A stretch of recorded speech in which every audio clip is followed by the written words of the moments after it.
Hello, my name is Jacob Morris. This is my third presentation for Geology 105, and I'm going to be talking about the first tetrapods. Sorry about the shady background. I'm in a hallway at work at the moment. So what is a tetrapod? First of all, tetra is a Greek word meaning four, and pod comes from the Greek word for foot. So tetrapod just basically means four-footed. And this is kind of what they would have looked like. Sorry, it's a little bit ghetto, but yeah, this is called a Tularpiton, and I'm not really going to talk about this guy. This is just to give you an idea of what they would have looked like, the tetrapods. So, yeah, I have more pictures to show you guys. But one thing to point out is that this is that tetrapods like this, and also fish from around this time, that the tetrapods first evolved, they were pretty big. Bigger than you would think by looking at this picture. Most of them were above a meter in length, so just keep that in mind. So, as I'm sure most of you already know from at this point in the course, evolution. In order to get to this guy, we have to start somewhere, right? So where else is there to go but the ocean?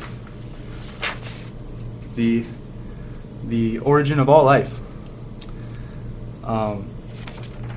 So most life prior to the tetrapods lived in the oceans and consisted of fish. Most of those fish were invertebrates. They didn't have a spine. And so a good example would be like the trilobites that we've heard a lot about in one of the main texts for the course. But around the Cambrian period, the first vertebrate fish came onto the scene, and this is an example of what one of the earliest vertebrate fish would have looked like. This is a Sarcopterygii. It's also called a lobefish because kind of embarrassed because you can see my notes on the back. But yeah, so it's also called the lobefish because right about here they would have had like a little lobe part that's connected their fin to their body.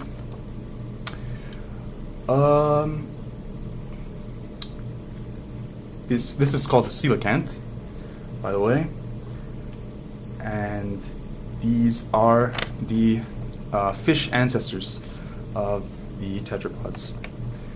So yeah, I think that's all for that guy. But so that was the Cambrian period.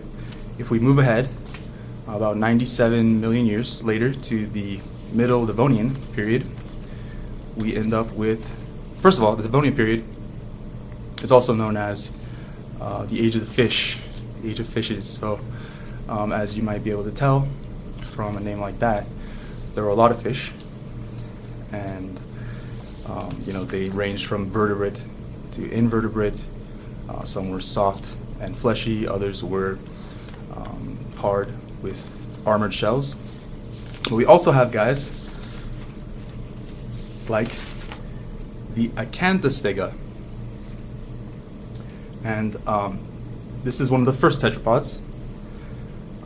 Like I said, he evolved in the late Devonian, about 365 million years ago. He has 8 digits, which was pretty surprising when he was first discovered, because prior to the discovery of the Acanthostega,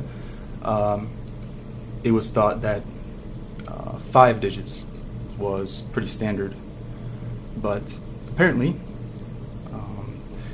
Mother Nature initially devised an organism with 8 digits and then decided to scale down to the 5 digits that we now have and that all tetrapods have to this day. So this Acanthostega had feet, as you can tell from the picture. It also had lungs and gills. Its feet, in part because of the 8 digits, his feet were not strong enough to hold his weight above water on land. So it's thought that he probably didn't really spend much time outside of the water. He was primarily aquatic. So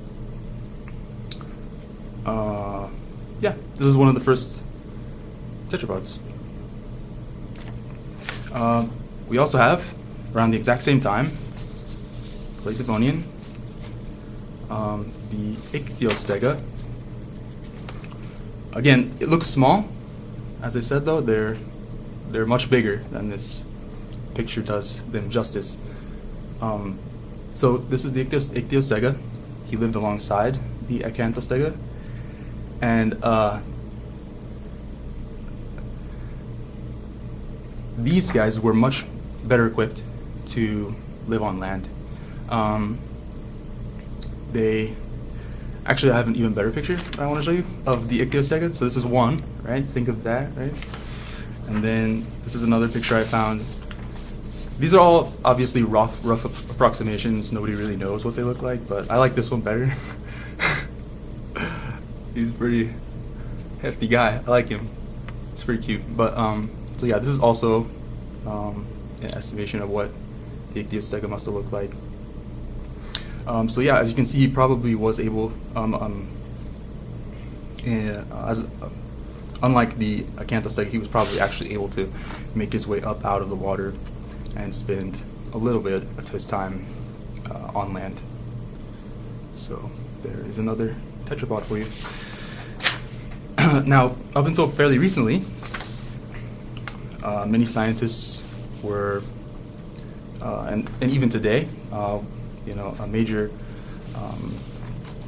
aim of most paleontologists is to find intermediary animals between, for instance, in this case with tetrapods, paleontologists would be looking for an intermediary between fish and tetrapods, land vertebrates.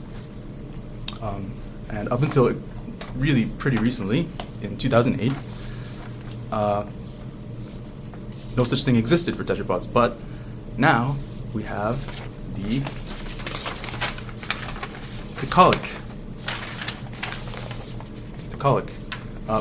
This is the fossil that was found in 2008, and this is what it would have looked like. Sorry, I kind of messed that up, but so yeah, that's kind of what it looked like, and you can kind of tell it looks fishy, but also maybe a little bit tetrapody.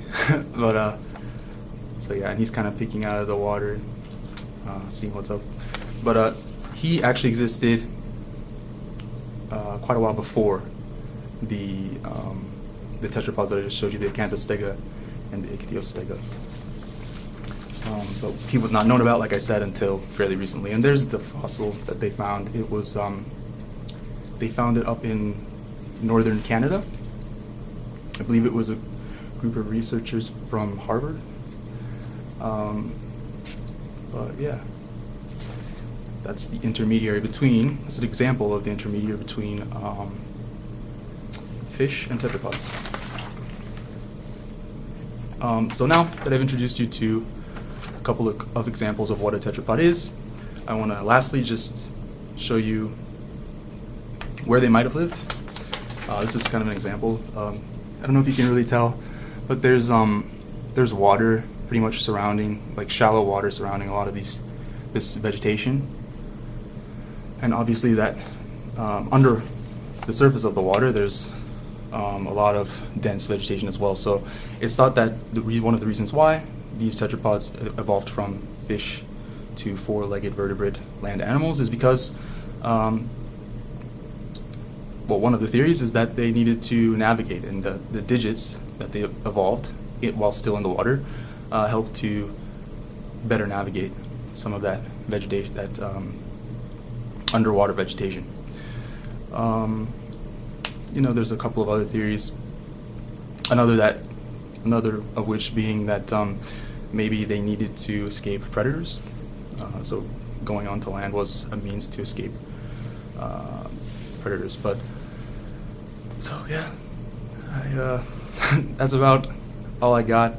Running a little bit long, so I guess I'll cut it off there. I hope that was somewhat coherent. But anyways, good luck with the rest of the course, guys. Bye.